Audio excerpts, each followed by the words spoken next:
Hello दोस्तों, स्वागत है आपका mister x love horror channel पर, जहां हर कहानी में होता है प्यार, रहस्य और डर का अनोखा संगम। अगर आपने इस कहानी का पहला भाग नहीं देखा है तो पहले उसे ज़रूर देखिए, क्योंकि तभी आप इस रहस्यमय सफ़र को पूरी तरह समझ पाएंगे।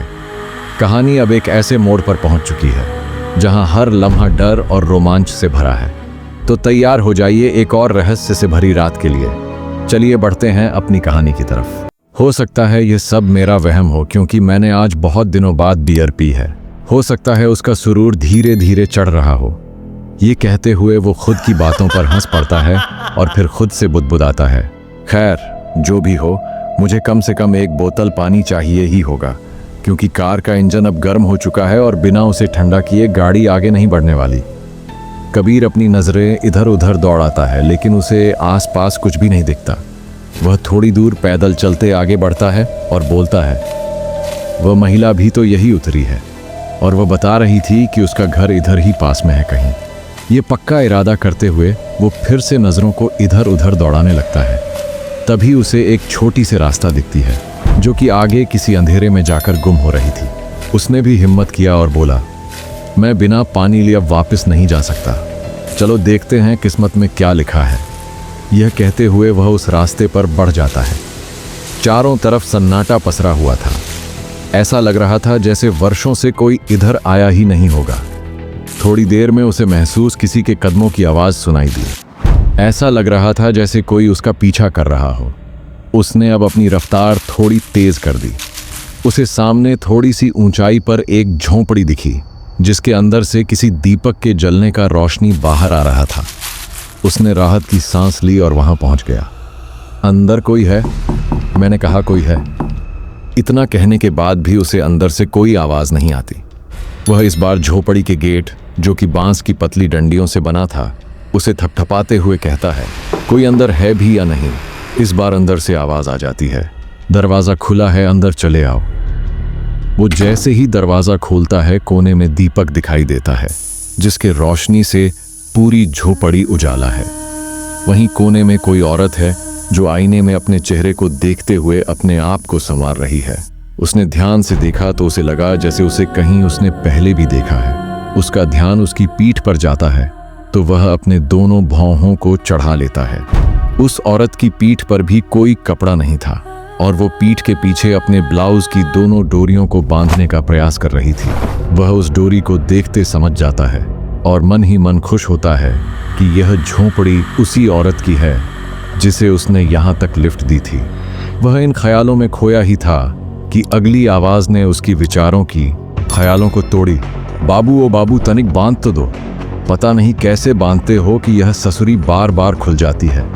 उसे कबीर के वहाँ होने का एहसास हो गया था, इसलिए उसने उससे मदद के लिए आग्रह किया था।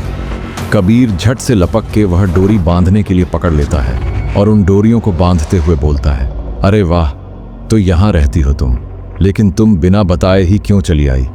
मैं तुम्हें वहाँ ढूंढ रहा था, बता के भी तो आ सकती थी ना। अरे थम जाओ साहब, मिलते ही आपने सवालों की झड़ी लगा दी। पूरी रात बाकी है सवाल जवाब करने के लिए।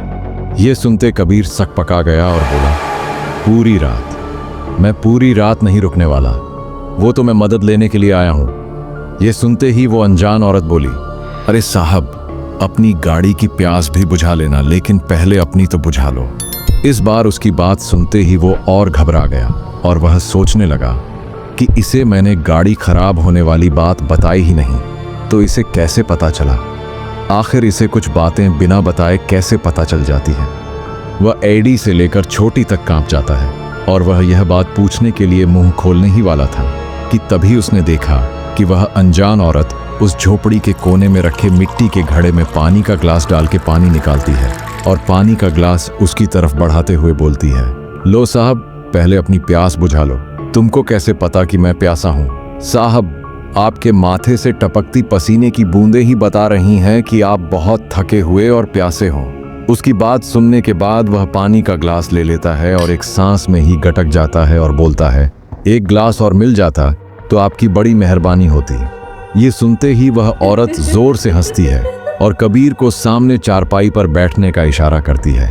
कबीर वहां बैठ जाता है और वह औरत कबीर के हाथ से गिलास थाम के दोबारा घड़े के पास जाती है और घड़े में गिलास को डुबाकर ही निकालने का प्रयास करती है।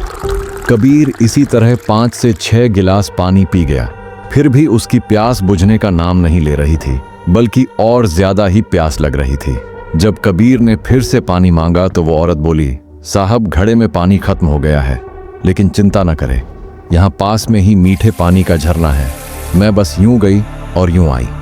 कबीर ने भी हामी में अपनी गर्दन हिला दी, क्योंकि उसे अपनी प्यास तो बुझानी थी ही, साथ साथ उसे अपनी गाड़ी के लिए भी पर्याप्त पानी भी चाहिए थी। ये कहते कि साथ वो घड़े को अपने कमर पर रखते हुए कमर को बल खाते हुए बाहर जाने लगती है। तभी कबीर बोला, बाहर बहुत अंधेरा है, यदि आप कहें तो मैं भी आपके साथ चलता हूँ। नहीं नहीं साहब, मुझे आदत है इस अंधेरे की, वर्षों से जो रहती आई हूँ। ये सुनते कबीर बोला, क्या कहा वर्षों से? तुम्हारे साथ यहाँ कोई नहीं रहता क्या? ये सुनते महिला हंस पड़ी और कबीर की बातों को पलटते हुए जवाब दिया, अरे साहब, फिलहाल आप आ गए हो ना, अब मैं अकेली कहाँ। ठीक है, आप भी साथ चल लो। उसके इस चालाकी भरी जवाब में कबीर अपने सवालों के जवाब को भी भूल गया और उसके साथ जाने की अनुमति में वह ज्यादा खुश नजर आ रहा था। आगे क्या होने वाला है? क्या ये औरत है, ये चुड़ैल, क्या कबीर जान बचा पाएगा या मारा जाएगा? जानने के लिए जरूर देखिए अगले भाग में। अगर आपको ये कहानी पसंद आई हो तो कमेंट करके जरूर बताइए। मेरे चैनल को सब्सक्राइब करना, वीडियो को लाइक और शेयर करना बिल्कुल मत भूलिए। मिलते हैं अगले भाग में, तब तक के लिए धन्यवाद और अपना ख्याल रखिए।